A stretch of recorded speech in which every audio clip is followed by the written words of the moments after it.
여러분 안녕하십니까, 진성호입니다. 좌파 정부의 특징 중 하나는 언론 자유를 탄압한다는 것입니다. 아니, 객관적으로 말해서 늘 민주주의, 언론 자유, 정치적 표현의 자유를 강조하는 쪽은 오히려 좌파 진영이었습니다. 그런데 정작 권력을 잡으면 언론에 유형 무형의 압력을 가한 것도 좌파 정권이었습니다. 생각해보면 그렇습니다. 자, 과거에 독재 시절, 그때는 뭐 그렇다 칩시다. 그런데 민주화가 된 뒤를 보면, 저도 기자 출신 때문에 기억납니다. 김대중 정부가 들어서서 언론사 세무조사를 했습니다. 한 언론사의 사주 부인이 목숨을 끊었습니다. 그리고 노무현 정권, 여러분 기억하십니까? 기자실 없애고 그때 뭐 난리가 났습니다. 이런 것들을 보면 오히려 자유로운 취재를 허용하겠다는 좌파 정부가 언론 탄압에는 앞장서는 그런 형국이 되고 말았습니다. 이번에도 그렇습니다. 자, 법무부가 조국 전 장관의 소환이 임박한 무렵에 훈령을 발표했습니다. 그런데 이 법무부 안대로라면 앞으로 조선일보든 한겨레든 누구든, 자, 법무부로부터 미운털이 박히면 취재를 못하게 될지도 모릅니다. 아예 법무부 출입이 안 될 수도 있습니다. 오보를 낸 언론사는 취재를 금지하겠다는 이런 내용을 잡았습니다. 근데 문제는 그 오보를 누가 결정하느냐는 문제입니다. 당연히 법무부겠죠. 그렇다면 이건 어떻게 되겠습니까? 최근에 한겨레 신문이 윤석열 검찰총장이 별장 접대를 받았다, 이런 보도를 했습니다. 이거 오보인 것 같습니다.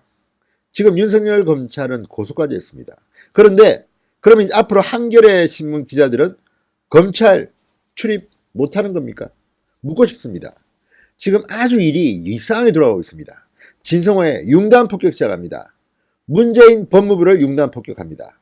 방송에 앞서 진성호 방송의 구독자가 아니신 분들은 붉은색 구독 버튼을 눌러주시기 바랍니다. 더 좋은 방송으로 보답하겠습니다. 자, 법무부와 대검이 협의해서 안을 내놨습니다.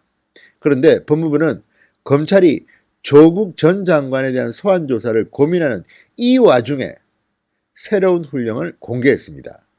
해당 훈령은 11월 한 달 동안 준비 기간을 거쳐서 12월 1일부터 본격 시행합니다. 자, 12월 1일이 어떤 시점입니까? 조국 전 장관을 이제 조만간 소환하게 되면 조국 전 장관에 대한 조사를 마치고 뭐 불기소를 할 수도 있고 기소를 할 수 있고, 지금은 기소를 할 것으로 보입니다. 그렇다면 그 시점부터입니다. 그렇다면 이때부터 기자들은 이제 법무부 훈령에 따라서 검찰 관련 기사는 상당히 제한을 받게 됩니다. 엄청난 제한을 받게 됩니다.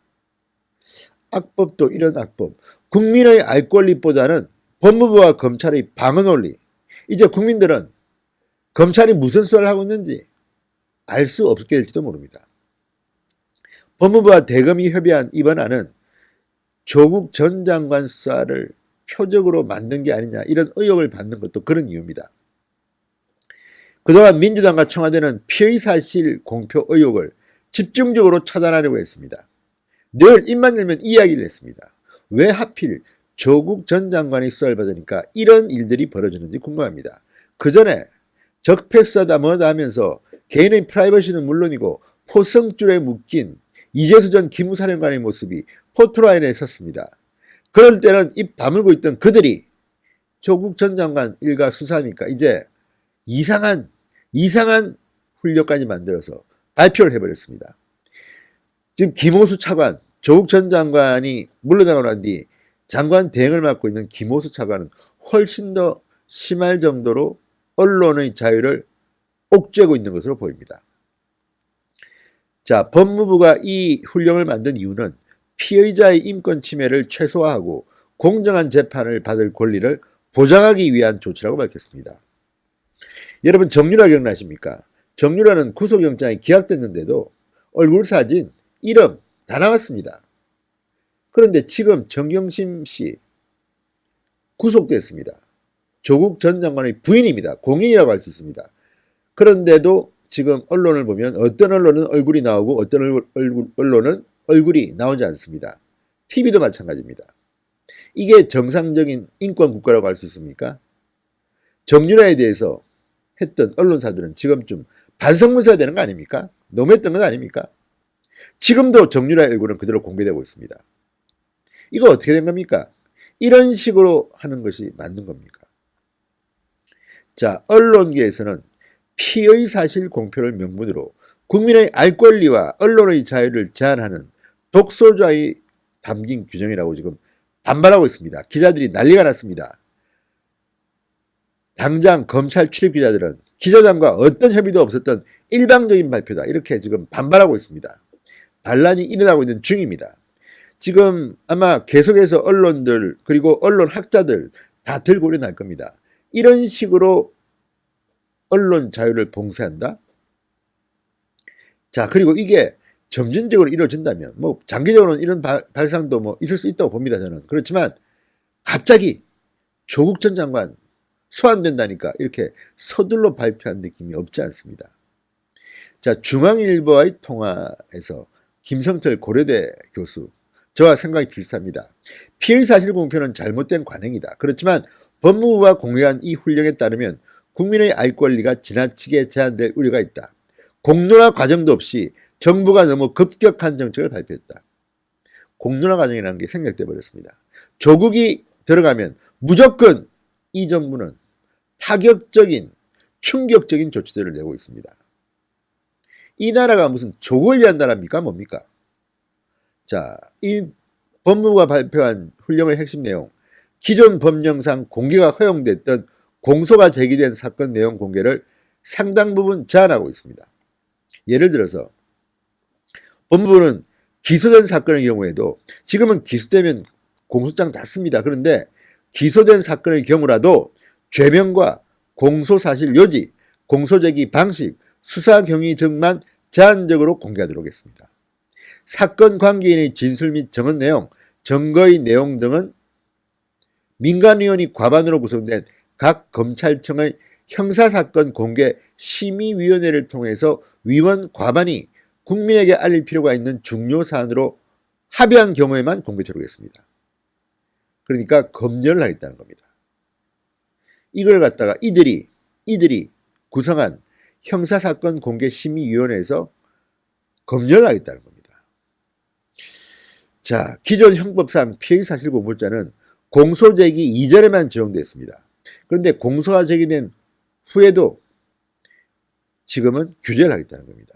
지금은 공소가 제기된 사건은 언론의 사건 내용이 담긴 공소장 전체가 공개되고 있습니다. 자, 이제 이 훈령에 따라서 공개하기 전에 형사심의위원회라는 상위 기구를 거치게 되었습니다. 검찰은 또한 불기소 처분한 사건의 경우 이미 언론에 널리 알려진 사건을 제외하고는 사건 공개 자체를 금지했습니다. 자, 한 현직 부장검사는 이날 발표에 정권 입장에서는 조국 전 장관 수사 등 정부의 불편한 수사 공개를 차단합니다. 검사는 언론이란 귀찮은 감시자가 사라지는 조치다. 그래서 법무부와 대검의 협의가 잘 된 것 같다 이렇게 말했습니다. 얼마나 좋습니까? 언론 귀찮은데 검사들이 이제 언론 감시할 필요 없니? 오지마. 그리고 법무부 정권 입장에서 조국 전 장관 같은 수사 정부가 불편합니다. 부정이다, 뭐 부패다 이런 거 차단해버립니다. 과거에도 특종의 그런 거 아닙니까? 특종이란 게 아침 신문을 받으면 사람들이 충격을 받습니다. 아, 청와대에 누가 돈을 10억을 받았다더라. 국회의원 누가 뭘 했다더라. 이제 이런 특종은 기대할 수 없을지 모릅니다. 이런 것들을 공개한 검사는 감찰을 받을 수 있습니다. 그리고 검사가 이제 기자들도 못 만나게 되어 있습니다. 희한한 훈령입니다. 자, 중앙일보와의 통화에서 성동규 중앙대 교수도 조국 수사를 앞둔 정치적 맥락에서 나온 조치라 정당성이 떨어진다. 언론의 자유가 침해될 자의적 조항들이 눈에 띈다고 지적했습니다. 한마디로 언론의 견제 기능을 죽이겠다는 거 아니겠습니까? 자, 법무부는 또한 수사 관련 공보 업무는 각 검찰청에 배치될 전문 공보관의 승인받은 공보 자료를 통해서만 언론에 알릴 수 있도록 했습니다. 자, 정말 충격적입니다. 이제 검찰은 기자 걱정 안 하고 편안하게 하고 싶은 대로 하고 다 폐쇄적으로 하겠다는 거 아니겠습니까? 자, 그러자 지금 출입기자단이 굉장히 반발하고 있습니다. 특히 언론이 검찰총장 등 수사업무 종사자와 사건 관계인의 명예를 훼손하고 인권을 침해하는 오보를 한 경우 경찰청 출입을 제한토록 한 조치, 여기에 대해서 가장 강력하게 반발하고 있습니다. 오보를 하면 검찰청 출입 못한다. 검사와 수사관이 기자 등 언론기관 종사자와 접촉할 수 없다. 자, 수사가 진행 중인 사건에 대해서는 오보 대응을 제외하고는 공보를 아예 금지시켰습니다. 그래도 아마 기자들은 쓸 겁니다. 검사가 이야기 안 해도 조사를 받고 나오는 그 피의자의 변호인을 만나고 참고인을 만나고 주변 취재를 해서 쓸 겁니다. 그렇지만 이렇게 보도를 통제하는 이유는 조국 때문 아니겠습니까? 참 웃깁니다. 공론화라는 것, 그러니까 소통을 모르는 사람들입니다. 언론의 입장은, 국민의 알 권리 입장은 전혀 고려하지 않은 채 오직 자신들의 편의를 위해서 이런 훈령을 만든 게 아닌가 싶습니다. 자, 법무부는 기존의 인권 보호를 위한 수사 공보 준칙에 있던 조항을 일부 변경한 것이라는 입장이지만 인권 보호 준칙에 오보 또는 추측성 보도를 할 경우 브리핑 또는 검찰청 출입을 제한하게 되어 있다는 건데요. 하지만 검찰 기자단은 반발합니다. 법무부가 기자단의 의견을 묻겠다며 전한 훈령 초안에는 해당 조항이 없었다. 이미 사문화된 조항을 새 훈령에 넣어 다시 적용하라는 것 아니냐. 반발하고 있습니다. 자, 한번 해보십시다. 언론들을 잘못 건드렸다가는요, 또 의외의 결과가 나올 겁니다. 뭐 과거에 박종철 고문치사 사건, 그때도 언론은 보도를 했습니다. 문재인 법무부, 문재인 검찰 얼마나 언론 통제를 잘하는지 두고 보겠습니다. 이렇게 하다가는 정말 국민의 알 권리가 봉쇄될 것 같습니다. 대한민국이 독재국가로 전락하는 건 아닙니다. 대단히 걱정됩니다. 진성호의 융단 폭격이었습니다. 여러분 감사합니다.